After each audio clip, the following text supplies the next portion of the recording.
সালাম আলাইকুম ভাই, ভিতরে আসমো? ওয়ালাইকুম আসসালাম। আরে তোতা যে, আরে আরে আসো, সামনে এসে বসো। আচ্ছা, বসতেছি। তারপর কও তোতা, কি খবর তোমার? আরে ভাই, খবর তো সব আপনার কাছে, আমার কাছে তো কোনো খবরই নাই। তা উকিল সাহেব কন তো, এই দিককার কি খবর? পেশকারের সাথে সরাসরি কথা কয়ে কি বুঝলেন? যাবেন কি আমার স্থায়ী থাকবি না আবার কাস্টডি হোমো? পেশকার জজ কারোর সাথেই তো কথা হয়নি, ঈদের ছুটির জন্য সবাই বাড়ি বিলে গেছে। তবে তুমি কোনো চিন্তা করো না, রবিবারের মধ্যে কোর্ট কাছারি সব খুলে যাবি, তো এর মধ্যে আমি কোনো ব্যবস্থা করবই নি। আরে ভাই, আপনি তো লোক সুবিধার না, কামের কাম কিছুই হয় নাই, অগ্রিম টাকা নিলেন কৃষক। কত কষ্ট করে এদিক ওদিক থেকে টাকা পয়সা ম্যানেজ করছি, সেটা তো আপনি বুঝলেন না, খালি নিজের স্বার্থটাই বুঝলেন। তুমি যে অ্যাঙ্কা করে গরম দেখাচ্ছ, তোমার টাকা কি আমি খাসি নাকি? তোমার টাকা এখন আমার দয়ারের মধ্যে আছে, লাগলে নিয়ে যাও। কোর্ট কাছারির বিষয়, এটা তো নিজের ইচ্ছে মতো চলে না, অন্যের আন্ডারে চলতে হয়, এটা তো তোমার বোঝা লাগবে। ঈদের ছুটি পেছে, সবাই নিজের মন মতো করে সময় কাটাচ্ছে, ফোন দিলে ফোনও ধরে না, তে এখন আমি কি করবো কও? শোনো তোতা, তোমরা হচ্ছে হামাগের পার্টির লোক, তোমাদের উপর একটা সুদৃষ্টি থাকবে, এটাই স্বাভাবিক। আর তুমি মিয়া হামাক ভুল বুঝলে, এজও মানুষ চিনা পারলে না। সেই জন্যই তো কোনো সমস্যা পড়লে আপনার কাছে আসি, কারণ ভরসা আছে আপনার কাছে আসলে সঠিক সমাধানটা পাবো। সত্যি বলতে কি ভাই, এই মামলাটা নিয়ে অনেক ঝামেলার মধ্যে আছে, যার কারণে মাথা মতো ঠিক থাকে না, বুঝতে পারছেন?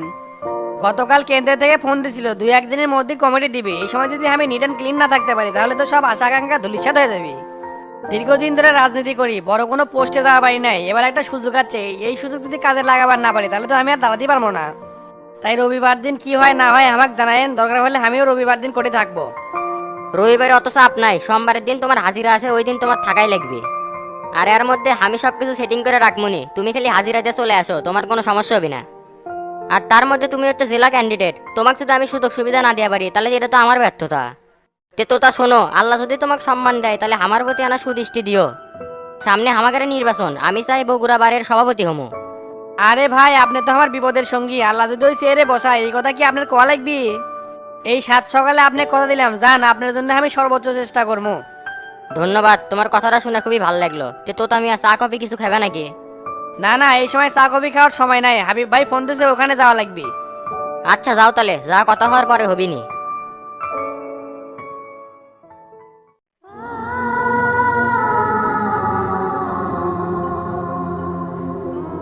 এটা কোনো কাম করলে উনকে করে ভ্যাস ধরে থেকে লাভ আছে? তুমি যে আমার ক্ষতিটা করলে। হে, আমি আবার কি করলাম? যা করার তো তুই করলি। এমন ভাবটা নিচ্ছ আমার সামনে যে ভাজা মাছ উল্টা করে খাইয়া পারিস না, ওরলে আয়নাবাজি হামাগুড়ির সাথে করে লাভ নাই। এই গোল্লা, কথা বলার ডাইস ঠিক কর, তোর কিন্তু আমি অনেক বড়। পোর্টসাই দিতে দিতে দিনে দিনে বেদব হয়ে যাচ্ছি। এই বেড়ে চপ, একেবারে এটি কিন্তু পুতাইলে দুমু, কিছু করতে পারবো না। যে আমার কয়েকটা টাকা নিছিলাম, তার জন্য যে বিপদে পড়লাম রে, বাড়িতে তো যায় পারেনি, বৃষ্টিতে ভিজে এখন ঠান্ডা লেগে গেছে।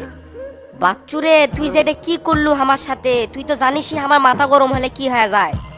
তোরা যে আমার থেকে টাকা নিছিলি বিষয়টা সমাধান করার জন্য, কিন্তু ওই বিষয়ে কিছু করছিলি? হিতে বিপরীতে তোতার ডন যে মারটা দিছে সব তোর জন্য। তোদের কথা ভিত্তি করে আমি ঢাকা থেকে আসলাম, অথচ তোরাই আমাকে মারটা খাওয়াইলি। এবে তোকে ভালো করে তো কয়ে দিছি যে ডাইরেক্ট তুই শামসু ভাই বাড়ি চলে আসবো, তুই আমি স্টেশনে থামছু। এমপি সাহেবকে আমি সব কিছু কয়ে ব্যাপারটা পজিটিভ রাখছিলাম, তুই খালি গেল নি আর বিষয়টা সমাধান হয়ে গেল নি। আর তুই স্টেশনে থেমে গিরিঙ্গি বেজা দিয়ে আমার বিষয়টা ফাঁস করে দিছু। তোকে যে এখন কি করে মন যাচ্ছে রে? শামসু ভাইয়ের ভয়ে আমি বাড়িতে যাই পারিচ্ছি না, ইনকে বাইরে আর কতদিন থাকবো? তুই তো সব কথাই জানিস, আমার পেটের মধ্যে কোনো কথা থাকে না। এমপি সাহেব এমন ভাবে বললো, আমি সব কথা বলে ফেলছি। এ তোর ওটা পেট না ফটিকের পাছা যে হুট করে কথা বেড়ে যাবে? আর এমন লোকের সামনে কথাটা কসুরে যে আমার পিছন দেখে অসালা বাস ঢুকে গেছে, আর এই বিপদটা খালি পার হবার দে, দেখ তো কি পোস্টাই মারি। ধর তোর টাকা আমি ফেরত দিলাম, কিন্তু আমার পিছন দিয়ে জেলা বাদ যাবি, সেলে রসুল তুই কিভাবে দেবু দে? তুই বেশি কথা বলতেছস, আমি কি তোর কাছে কোনো টাকা ফেরত চাইছি? মুখ ফসকে একটা কথা বের হয়ে গেছে, তার জন্য এত সিরিয়াস হওয়ার লাগবে কেন? এখন তোর কথাবার্তা শুনে মনে হচ্ছে তুই আমার জনম জনমের শত্রু। শত্রু মনে করবো না, তোর নাম অলরেডি ডায়েরিত লেখা রাখছি, যে কোনো সময় কিন্তু পাতা ক্লোজ হয়ে যায় পারে। এই তুই এখন আর কথা বলিস না, তোর টাকা আমি চাই না, তুই এখন যা তো। এবে তোকে আমার দিয়ে কি মনে হয় এগুলা টাকা আমার কাছে কিছুই না, কিন্তু আমার যে মান সম্মান গেল সেটা কি করব? তোর তো অল্পতেই সমাধান হয়ে গেল, টাকা দাবি করছিল 6 লাখ, সেটি দেয়া লাগলো 50,000। ভাবিস না যে ওগুলো তোর ফেস দেখা হচ্ছে, তুই তো ভোটের মধ্যে আমাদের সাথে সিটিং বাজি করছিল, সেটা মনে নাই আমাগরে? এর ভিতর আমি জড়িত আছিলাম দেখে তো বিচারটা অল্প কিছুতে ডিসমিস করে দিছে। তাছাড়া তোর মতো সুদখোরের বিচার শামসু ভাই করলনি না, খালি আমার জন্য তুই বেঁচে গেছু। নিজেকে এত বড় মনে করিস না, ভোট দিনে তাতে কি হয়েছে, সামনেবার থেকে ঠিকই ভোট দুম। তোর ভোট তুই তোর পিছনে দে, তোক ভোটের আগে তো গুম করে দিমু, তুই আমাকে চিনিস বে? এখন তোক যা কমো কান খুলে শুনে নে, শামসু ভাই যা কবু যে গোল্লাক আমি যা টাকা দিছিলাম সব গোল্লা ফেরত দিছে। আর হামাগরের মধ্যে আর্থিক যে লেনদেন হচ্ছে এতে কোনো গোল্লার দোষ আসিল না, আমি ইচ্ছা করে টাকা দিছি। ঠিক আছে বলমুনি, আজকে আর যাইতে পারলাম না, পাও খুব ব্যথা করতেছে, কালকে যামুনি। ব্যথা তো করবি, মেরজান মনে হয় কম খাস নাই। আর মনে থাকে জানি এবার যদি আমার কথা না শুনিস এই ব্যথার মতো আর পাওই থাকবি না। মার তো তোদের জন্যই খাইছি, তোরা যদি ঠিক টাইমে আসলেনি, ওরা কি আমাকে তুলে নিয়ে যেতে পারে? এ যাও চল্লা বাদ দে, ডন্ডা তো তুলে নিয়ে যা ভালোই করছে, তোর একটু শিক্ষা দরকার, তুইও তো কম না। আর যা করছি তা জানি অক্ষরে অক্ষরে পালন হয়, আর নেক্সট টাইম যদি তোকে এলাকার মধ্যে সুদারু কোনো কারবার করতে দেখছি একেবারে গুম করে দেবো। থাক চলে গেলাম, দেখা হবি আবার পরে। শালা এমন বিটলে টাকা খায় আবার এক্সট্রা পার্ট নিয়ে গেল। এমনি কি তোর নাম গোল্লা রাখছে, মানুষের পাগলের মতন ঘুরাস। বাড়িতে আগে যা, এমপি সাহেবের সামনে এরকম ডাপট খাটপিনি না। এমপি সাহেব যেহেতু কথা দিছে, টাকা আমাকে ঠিকই দিবি তোর থেকে নিয়ে।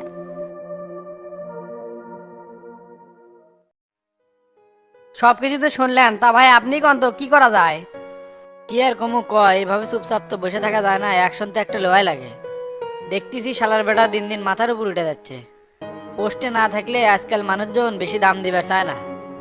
আপনার জন্যই তো কিছু কোয়া যায় না, কিছু করলেই আপনি করেন মাথা ঠান্ডা করে রাখ, ঠান্ডা করে রাখ, ঠান্ডার কত করে রাখি? আমি এত কিছু বুঝি না, আপনি ওসিক ফোন দেন। শালা আমরা পাওয়ার পার্টির লোকে আমার সাথে এরকম বিটলামি করে। বাচ্চুর ওই বিচারের মধ্যে শালা ওসি শামসুর হয়ে কথা কথা, সেটি আমাদের কোনো দাম থাকলো? এ সময়ই দাম দিচ্ছে না, বিরোধী দল আসলে তো আমাদের প্রকাশ্যে মারবি। প্রকাশ্যে মারা কি এতই সোজা? আমরা কি বানের দলে ভেসে যাচ্ছি? তুক যদি জেলার সভাপতি করে পারি, প্রথম কাজই হলে ওসি কাকে ট্রান্সফার করা।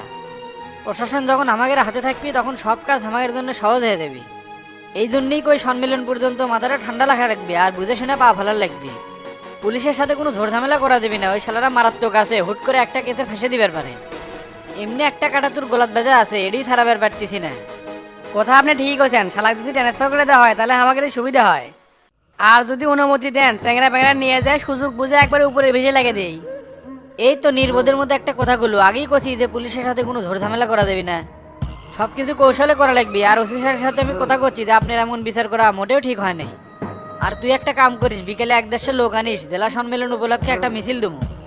তাতে করে লোকজন বুঝবি নি যে তোতার পিছে অনেক লোক আছে, আর জেলা সভাপতি হিসেবে বগুড়াবাসী তো তাকে চাই। লোক আনমনি, লোকের কোনো সমস্যা নাই, এক ডাক দিলে 1-150 লোক হাজির হবে। তা ভাই একটা না কথা ছিল, উপজেলা চেয়ারম্যানের ভাব গতি তো কিছুই বুঝতে পারছি না। কে উপজেলা চেয়ারম্যান তো ঠিকই আছে, আমি যা কই তাই শুনে, তোর সাথে কি কোনো ঝামেলা হচ্ছে নাকি? কয়েকদিন আগে কাবিকা প্রকল্প আছে, সেই টাকা ভাগাভাগি নিয়ে হরিলুট হচ্ছে, অথচ আমরা কোনো ভাগই পেলাম না। উপজেলার চেয়ারম্যানের ফোন দেই, শালার বেটা দেয় কেটে, কখন কি হয় সেটা কি আমরা জানি না? এইভাবে যদি গ্রুপিং চলে তাহলে কি রাজনীতি করে শান্তি পাওয়া যাবে? দিনের পর দিন মিটিং মিছিল করে যাচ্ছি, অথচ ভাগের বেলা ঠনঠনা। এত খাওয়া খাওয়া করিস কিসেক? নেতা হবার গেলে লোন লেন না ছোট করা লাগবি বে। লোভ লালসা না কম কর, এর যদি একবার পাস বহুত টাকা ইনকাম করা যাবে।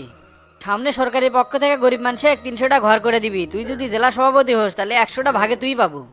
নিজের পছন্দ মতো ইঞ্জিনিয়ারিং দিয়ে কাম করে নেবো, যেটি লাগবে 10 টাকা সেটি খরচ করবো 3 টাকা। একটা প্রজেক্ট থেকে টাকা মানবো লাখ লাখ টাকা, কামের কামও হবি, টাকাও ইনকাম হবি। কি করছেন ভাই? এত টাকার স্বপ্ন আমাকে দেখায়েন না, এলে শুনলে কিন্তু আমার ভালো লাগে না। চেয়ারম্যানের বিষয় নিয়ে আমার মাথায় এলা গরম, ওই শালার বেটার সাথে আপনার এলা কথা কেন? ঠিক আছে আমি কথা কমুনি, আর পরে থেকে কোনো কিছু আসলে তোর সাথে পরামর্শ করবি যা। যেগুলা সেনাপে রাখ নিজের হাতে নেতা বানালাম, তারাই আজকে বিটলামি করে, হাই রে দুনিয়া রে। এদিকে উকিলের সাথে তো কথা কইলাম, সোমবার দিন হাজিরে আছে, আপনারা ফ্রি থাকেন, সেদিন আপনারও যাওয়া লাগবে। আমি যা কি করবো, তুই যাস, ফোনে কথা কয়ে দেবনি, কোনো সমস্যা হবে না। না না, এল্লা কথা কইলে হবে না, আমার কেমন জানি লাগিচ্ছে, আপনি গেলে আমি এল্লা সাহস পামো। সামনে জেলা কমিটি, এই সময় আপনি আমার পাশে থাকলে আমি না সাহস পাই। এদিকে শফিক চাচাবেন কোন চাল চালিচ্ছে, শালার বেটা তো কোনো খোঁজই পাই না। আমি যদি ওই চেয়ারে বসে পারি তাহলে খেলাটা জমবি, না হলে তো টপলা টাপলি বান্ধা লাগবি। এতই সোজা? এমপি হবার পারিস না দেখে সভাপতি মিট যাবি, এতটালি আদেশের না। সেক্রেটারি সাহেবের সাথে আমার কথা হচ্ছে, সবকিছু ঠিক, খালি তোর নামে ঘোষণা দেওয়া বাকি। আর শফিক যতই ধরে রাখো কাটকে দিমুই, আল্লাহ যদি কোনো বিপদ না দেয় তুই সভাপতি বানামুই ইনশাল্লাহ। ঠিক আছে ভাই, এখন তাহলে উঠি, পার্টি অফিসে সন্ধ্যের দিকে দেখা হবে নি। আচ্ছা যা তাহলে। কেন ডন, এটা কোনো কাম করলো? ঈদের আগে সকলে লাত্তার সময় দিলো, হামাক দিলো না। দুঃশালা তোর কোনো লজ্জা নাই, তুই একজন স্বাবলম্বী মানুষ, তুই কে খরা জিনিস নিবার চাস? মন মানসিকতা তো একবার ছোট করে ফেল দিছু, এলা বড় করার চেষ্টা করিস। দোকানে লাখ লাখ টাকা মাল সাইতে দিছু, তারপরও মানুষের কাছে হাত পাতাস। আমাকে বাড়ির পাশে লতিফোন বেও আছে না, ওর তো অনেক আগে স্বামী মরে গেছে। বিধবা মহিলাটা হাত পারও পায় না, ওর হয়তো লজ্জা সীমা এনবে গেছিলাম, কিন্তু তুই তো আমার কোনো কথাই শুনলো না। প্যাকেট এনে পানি দেখে দাদি খুব মন খারাপ করছে, তারপরে আমার দোকান থেকে লাচ্চা চিনি দিছে। আজকালকে মানুষের মন পাওয়া যাবে, 500 প্যাকেট করছিলাম তারপরও শর্ট। আর তুই যার কথা করছু ওকে তো এমনি প্যাকেট দেবো না, ভোটের মধ্যে ভোট চাপা গেছিলাম আর মুখের পুরো কয় যে তুই তাকে ভোট দেবো না। করবো দান, ভোটের হিসাব করিস কে? মন মানসিকতা আল্লাহ পরিবর্তন করবে। যাকে কেনার সমর্থ নাই তাকে তো ঈদ সামগ্রী দেওয়া উচিত। আর তোরা কি করলু? তোকে যারা ভোট দিছে খুঁজে খুঁজে তাকেই দিলু, এর মধ্যে অনেক ধনীরাও আছে, সেটা কি একবার খেয়াল করছো? এইভাবে চলতে থাকলে তোকে ভোট আর বাড়বি না, দিন দিন শূন্যের করা চলে আসবে। হাই রে উপদেশটা আছে রে ডক্টর মইনুল ইসলাম। তুই সারাদিন এই 4 দেওয়ালের মধ্যে আলু পটল বেচিসবে, তুই রাজনীতি কি বুঝিস? তোকের মতো মূর্খ লোক রাজনীতি উপদেশ দিচ্ছে, এই জন্যই তো রাজনীতি এই অবস্থা। আজকাল মানুষকে ভালো পরামর্শ দিতে নাই, ভালো কথা কলে আমার তুই নিয়ে গেল কোন দিকে? যাই হোক বাদ দে, ওই যে 2500 টাকা দিয়ে গেল, তারপর তো তোর কোনো খবরই পানো না, তে বাকি টাকাটা দে তো। ঈদের আগে যে দান ধ্যান করলাম তুই তো নিজের চোখে দেখলো, এখন হাত একটু শর্ট। ঈদের জন্য জুয়ার বোর্ড বন্ধ আছিল, কয়েকদিন পর আবার বসবি, তারপরে তোর টাকা দিয়ে দেবো নি। বোর্ডটা একবার চালু হলেই টাটকা টাকা কামাই হবে, তখন ওর থেকে তোর টাকাটা দিয়ে দিলাম। তোর থেকে আমি পাবো টাকা, তুই কোর থেকে দুবো না দুবো সেটা তোর বিষয়, তুই আমাকে টাকাটা দে তো ভাই। এত খাও খাও করিস না, এত করে যখন করছো সামনের সোমবার দিন দিয়ে দেবো নি। ঠিক আছে, তোর কথাই থাকলো, জবানদান মিস করিস না। ঠিক আছে, মিস হবি না। একটা কোক দাও তো, ললি ডলা ভিজাই। টাকাটা আগে দাও, তারপরে কোক খাও না কি খাও সব দেবো নি। এ দে তো, আমার কাছে যা আছে সব বড় নোট, এই 25 টাকার জন্য বড় নোট ভাঙামো। তোর কাছে যে কত বড় নোট আছে তা আমি ভালো করে জানি, অপেক্ষা করে দিচ্ছি। সাথে একটা ব্যঞ্জনও দিও। পুষ্পা দিলে শুভেচ্ছাস, কোকি দুমু না আবার সিগারেট চাচ্ছু, শালা বাঙালির স্বভাবটাই খারাপ। দে তো, এত কথা কইস কে? তুই না আমার বন্ধু মানুষ। এই বন্ধুর দোহাই দিয়ে তো আমাকে চুষুচ্ছু, আর কত চুষবো? হিসাব কিন্তু একদিন ঠিকই দেওয়া লাগবে। তোর কাছে আসলি খালি জ্ঞান দিস, ওলি হিসাবে তো অক্কা হামরা করি না, মন যা চায় তাই করি। দে দে দে তাড়াতাড়ি দে, এত কথা কইস না। দিচ্ছি, নিয়ে তাড়াতাড়ি চলে যা, কাস্টমার আছে।